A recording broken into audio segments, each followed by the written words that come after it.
जाएगा। राजा रंक फकीर एक सिंहासन चढ़ चले, एक बंधे जात जंजीर। कि जन्म की मैली ओढ़नी सतगुरु मैल छुड़ात, मैल न छूटे बाबरे चाहे यज्ञ करो दिन रात। आत्मबोध में आत ही कष्ट हरण हो जाए, आत्मबोध में आत्मा सतगुरु दे लखाओ। परम पूज्य संपूर्ण मानव जात को सतपथ का ज्ञान कराने वाले संत सम्राट सदगुरु कबीर साहब, उसी ज्ञान की धारा को मेरे हृदय में प्रवाहित करने वाले सदगुरु श्यामल साहब जी, बहुत ही आदरणीय सम्माननीय अंबाला से पधारे हुए गुरु तुल्य निर्णय साहब जी, फिरोजाबाद से पधारे हुए लोकेन्द्र साहब जी, आनंद साहब जी और ज्ञानी जी, सभी भक्त साधक, ममतामयी माताएं, बहनें एवं बच्चे, इस मंच की शोभा बढ़ाने वाले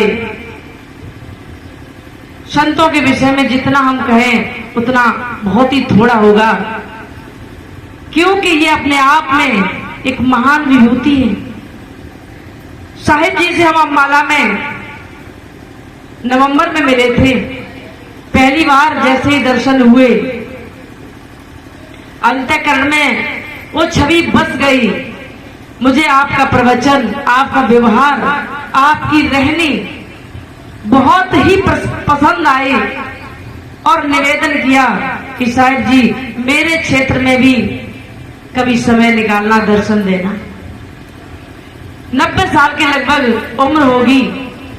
एक बार चोट लगी तो पैर में फ्रैक्चर भी हो गया, लेकिन फिर भी उस ज्ञान, आवाज और आप सब लोगों के जो प्रेम को देखकर मेरे आग्रह को स्वीकार करके 22 फरवरी को खड़गपुर में जो कार्यक्रम हुआ था उसमें बुलाया था, और आज के कार्यक्रम के लिए हम रोके रहे, जबकि बराबर उनके फोन आ रहे उनके भक्तों के, लेकिन यही उनकी मानता है कि मेरे प्रेम और निवेदन को उन्होंने स्वीकार करके और आज आप सब लोगों के बीच सत्संग दिया। और साहब जी फिरोजाबाद से आए हुए, कल निवेदन जैसे ही पहुंचा आपने समय दिया। इस क्षेत्र की भूमि को आप सभी संतों ने पवित्र किया है, और यथा नाम तथा गुण।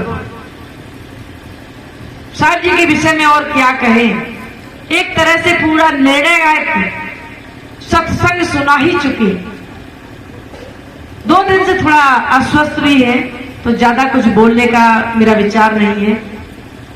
साहिब जी की उन कही हुई बातों में से ही कुछ बातों की तरफ हम आप लोगों का ध्यान आकर्षित करेंगे कि उन्होंने किस किस बिंदु पर प्रकाश डाला, किधर किधर संकेत किया है, उन्हीं को सिर्फ दोहराना है। साहिब जी का पहला यही है कि हे मानव, यदि तू मानव है तो मानव के गुण धारण क्यों नहीं करता है? मानव होकर मानवता नहीं आई, मानव जैसे गुण नहीं आए, तो फिर पशु और मानव में क्या अंतर है?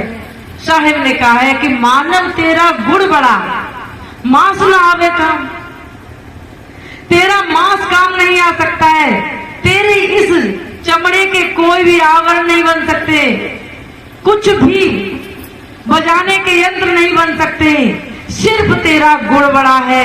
यदि तेरे अंदर मानवता के गुण हैं तभी तू पूज्य।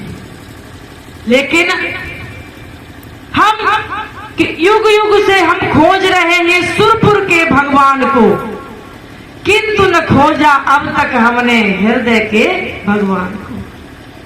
इस जमीन के इंसान की खोज नहीं की और हृदय के अंदर विराजमान उस भगवान की खोज नहीं की। और सुरपुर कि बादल में कहीं ईश्वर है, ऊपर कहीं आसमान में टंगा है ईश्वर,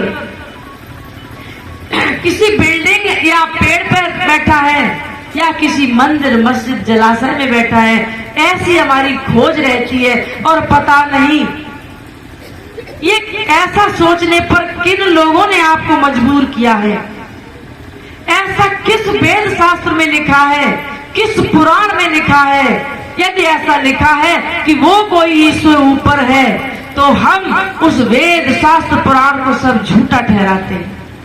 कुछ नहीं, झूठ न लिखे पुराण जिन ज्ञान ये की फूटी, जिनके हृदय में तिल मात्र ज्ञान नहीं है। और ऐसे लोगों ने यदि वेद में, शास्त्र में, पुराण में, किसी भी पुस्तक में ऐसा लिखा है कि वो ईश्वर कोई ऊपर है, कहीं बाहर है, तो वो वेद पुराण सारे झूठे हैं। चारों वेदों में सिर्फ 4 ही पूज्य बताए हैं। मातृ देवो भव, पितृ देवो भव, अतिथि देवो भव और आचार्य देवो भव। माता पिता ये पूज्य हैं, इनकी बात मानने योग्य है। अतिथि, आपके दरवाजे पे कोई अतिथि आ गया है, भूला भटका आ गया है, उसकी यथासंभव सेवा करो। और आचार्य तब कहा गया है आज के समय में, उसे गुरु कहिए, सदगुरु कहिए। तो इन 4 की पूजा बताई और चारों ही जीते जागते जिंदा इंसान हैं। कि इस मानव का पुतला पाकर यदि इस बार चूक गए कि जाओ पड़ो भव चक्र में सहो सहेली ला, उस फिर भव चक्र में पड़ जाओगे। फिर कौन सा भव चक्र है? पशु पक्षी कीड़े मकोड़े ये बन जाओगे जाकर। इस मानव शरीर में आकर चूक गए तो चूकना नहीं है। कुछ यहां बैठे भी अपना समय बर्बाद कर रहे हैं, संतों की बाणी की तरफ हो सकता पीठ किए बैठे हो, सोच रहे हैं कि कब महाराज जी बंद करें सत्संग। और हम ये कह रहे हैं कि सत्संग का समय मिल जाए और आपका सौभाग्य है जो सत्संग में आकर बैठ गए, और नहीं तो सारा जीवन हमारा यूं ही गुजर जाता है। किसमें? उसी झपसट में, कोल्हू की बैल की तरह जो चलता तो सुबह से शाम तक, रात दिन है, पूरे जीवन भर है, लेकिन पहुंचता कहीं नहीं है। खसम बिल कोल्हू को बैल भय।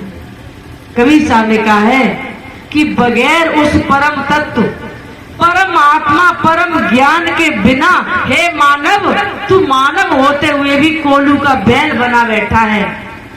सुबह से शाम तक दुकान जाता है, मास्टर स्कूल जाता है, जिसका खेत किसानी वाला खेत में जाता है और फिर घर पे आता है, फिर जाता है। पूरा जीवन भर वही कोल्हू का बैल बना हुआ है और कहीं पहुंचता नहीं है, उसी से बंधा हुआ है। उस परम तत्व का पहचान कर ले कि तेरे अंदर वो चीज क्या है कि छित जल पावक गगन समीरा, पंच रच दिए अधम शरीरा। ये अधम शरीर बताया है 5 तत्वों से बना हुआ, और इसमें छठा जीव है। जिस छठे जीव की पहचान हमारे संत महापुरुष कराते हैं। 5 तत्व की पहचान तो तुम्हें है ही। इस तत्वों से शरीर बना है और उन सारे तत्वों की इस शरीर को जरूरत है। एक जिंदा व्यक्ति जीवन भर उन 5 तत्वों के भरण पोषण में लगा रहता है। जल तत्व को जल चाहिए, पृथ्वी तत्व को भोजन चाहिए, वायु तत्व का वो श्वास ले रहा है, पूरा शरीर की क्रिया चल रही है। अग्नि तत्व से आप देख रहे हो रूप, इन्हीं में लगे हुए हो, शब्द स्पर्श रूप रस गंध, लेकिन कर क्या नहीं रहे हो। एक पल के लिए भी जिस छठे जीव के कारण हम जिंदा हैं, उस आत्मा के लिए मेरा पूरे जीवन भर कोई कार्य नहीं।